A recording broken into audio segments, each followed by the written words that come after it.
le risque d'accident cérébrovasculaire dont a été malheureusement victime cette jeune fille est un risque qui est connu depuis de longues années avec les pilules dites œstroprogestatives, c'est-à-dire qui contiennent un estrogène plus un progestatif.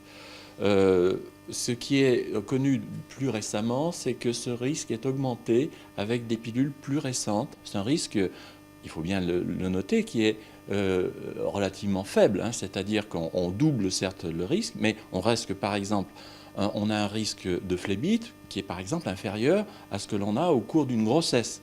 Donc globalement, ça reste quand même un risque globalement très faible. Il n'est pas question d'interdire des contraceptifs qui ont fait la preuve de leur efficacité et globalement, même s'il y a des accidents malheureusement très graves et très sévères, qui sont extrêmement rares.